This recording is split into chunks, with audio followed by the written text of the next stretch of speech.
yang diambil oleh pemerintah saat ini yang dikatakan sebagai kebijakan tidak populis, maka Jokowi sudah pantas kita sebut sebagai bebek lumpuh.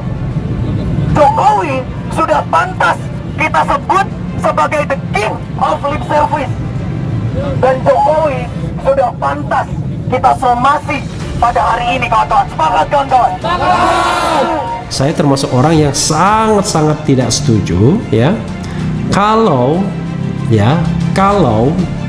ini dikaitkan dengan perlindungan terhadap presiden atau pejabat terlebih dulu. Jadi paradigmanya harus kita balik. Yang harus dilindungi adalah rakyat terlebih dahulu. Khususnya sejumlah pasal-pasal krusial yang ditengarai ini merupakan bentuk neokolonialisme, bentuk penjajahan baru yang kalau dulu penjajahnya itu dilakukan langsung oleh penjajah asing dari bangsa Belanda. Hari ini melalui pasal-pasal yang bernuansa represif, sepertinya rakyat justru dijajah oleh bangsa sendiri. Presiden, wakil presiden, pejabat-pejabat termasuk anggota DPR dilindungi dengan pasal-pasal penghinaan, dengan pasal-pasal penyerangan harkat dan martabat, merendahkan harkat dan martabat. Maka yang terjadi adalah akan banyak sekali warga negara yang diproses hukum sesuai dengan selera kekuasaan ketika seorang presiden, seorang wakil presiden, termasuk juga para anggota DPR merasa tersinggung, merasa terhina. Padahal tersinggung dan terhina itu bisa jadi merupakan perasaan yang subjektif, bukan perasaan yang objektif. Jadi kalau disebut menghina, itu artinya kena pada martabat. Nah, orang itu punya martabat, pemerintah tidak punya martabat. Pemerintah kan bukan lembaga yang punya perasaan, kan nggak bisa itu. Jadi nggak bisa prinsip hak asasi manusia, perlindungan martabat pemerintah itu yang adalah wilayah individu dijadikan delik. Jadi bukan sekedar nggak boleh ada itu, tapi yang agak aneh kok seorang profesor hukum justru mengiyakan itu. Kan mesti dia justru kasih poin bahwa itu salah tafsiran itu tuh, bukan dengan mengatakan bahwa itu akan dijadikan KUHP.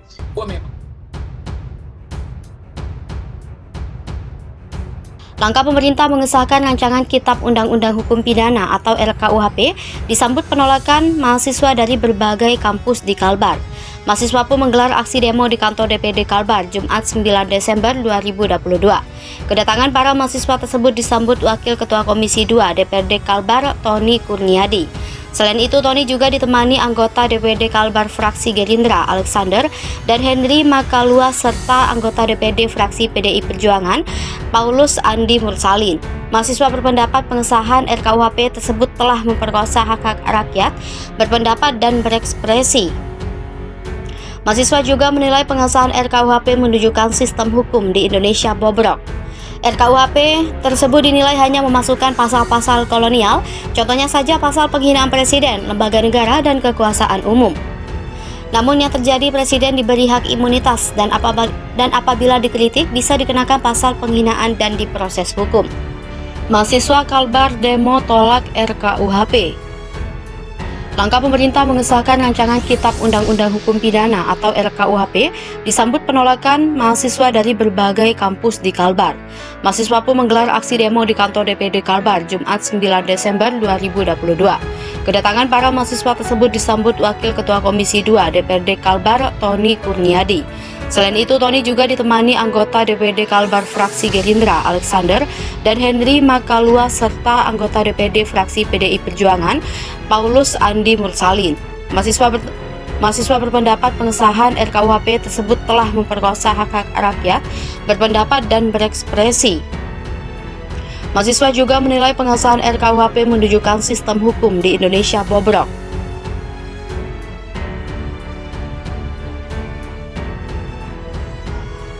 RKUHP tersebut dinilai hanya memasukkan pasal-pasal kolonial, contohnya saja pasal penghinaan presiden, lembaga negara, dan kekuasaan umum. Namun yang terjadi, presiden diberi hak imunitas dan apabila dikritik bisa dikenakan pasal penghinaan dan diproses hukum. Langkah pemerintah mengesahkan rancangan Kitab Undang-Undang Hukum Pidana atau RKUHP disambut penolakan mahasiswa dari berbagai kampus di Kalbar. Mahasiswa pun menggelar aksi demo di kantor DPD Kalbar Jumat 9 Desember 2022. Kedatangan para mahasiswa tersebut disambut Wakil Ketua Komisi 2 DPRD Kalbar, Tony Kurniadi. Selain itu, Tony juga ditemani anggota DPD Kalbar fraksi Gerindra, Alexander, dan Henry Makalua, serta anggota DPD fraksi PDI Perjuangan, Paulus Andi Mursalin. Mahasiswa berpendapat pengesahan RKUHP tersebut telah memperkosa hak-hak rakyat berpendapat dan berekspresi. Mahasiswa juga menilai pengesahan RKUHP menunjukkan sistem hukum di Indonesia bobrok.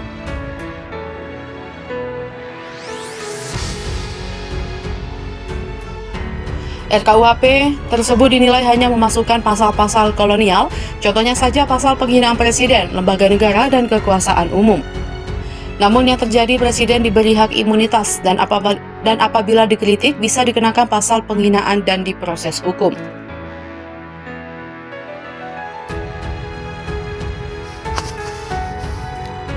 Tiga belas pasal RKUHP telah disahkan jadi KUHP baru yang perlu disimak, dikritisi, dan direvisi. Rancangan Kitab Undang-Undang Hukum Pidana telah disahkan menjadi KUHP baru dalam rapat paripurna DPR RI Selasa 16 Desember 2022. Padahal naskah RKUHP tersebut mendapat penolakan dari masyarakat sipil. Dikutip dari cnnindonesia.com, terbit Selasa 6 Desember 2022 pagi. Naskah RKUHP baru bisa diakses oleh publik pada 1 Desember atau kurang dari seminggu pengesahan. Penolakan pengesahan RKUHP tidak terjadi belakangan ini saja. RKUHP telah menjadi polemik selama kurang lebih 4 tahun terakhir. Pada 2019, masyarakat sipil menggelar demo besar-besaran agar RKUHP tersebut tidak disahkan. Sampai saat ini penolakan tersebut masih digaungkan.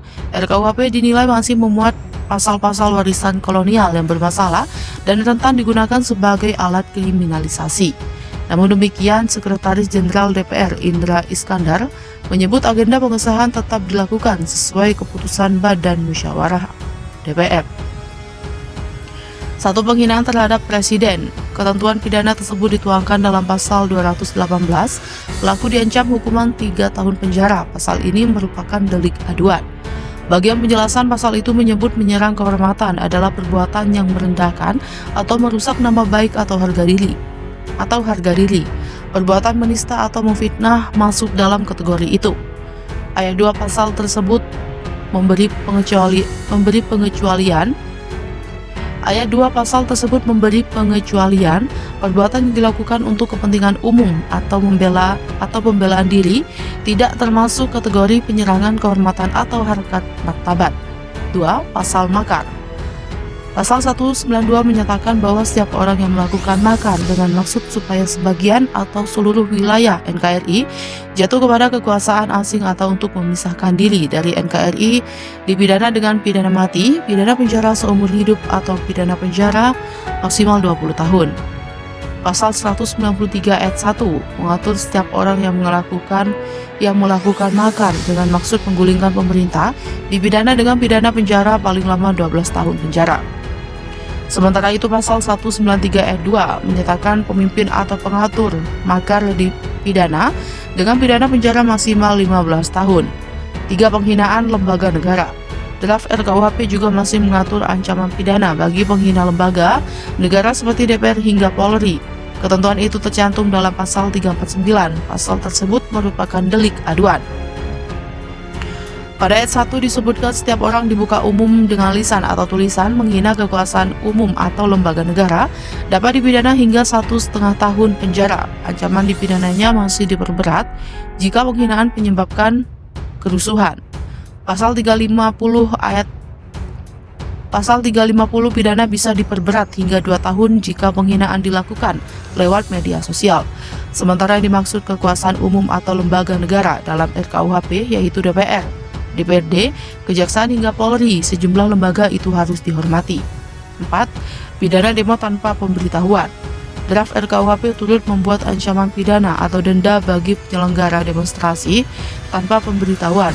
Hal itu tertuang dalam pasal 256. Pasal ini dikritik karena bisa dengan mudah mengkriminalisasi dan membungkam kebebasan berpendapat. Koalisi Masyarakat Sipil mengatakan pada praktiknya polisi kerap mempersulit izin demo. 5. Berita bohong. RKUHP mengatur soal penyiaran, penyebarluasan berita atau pemberitahuan yang diduga bohong. Pasal ini dapat menyasar pers atau pekerja media.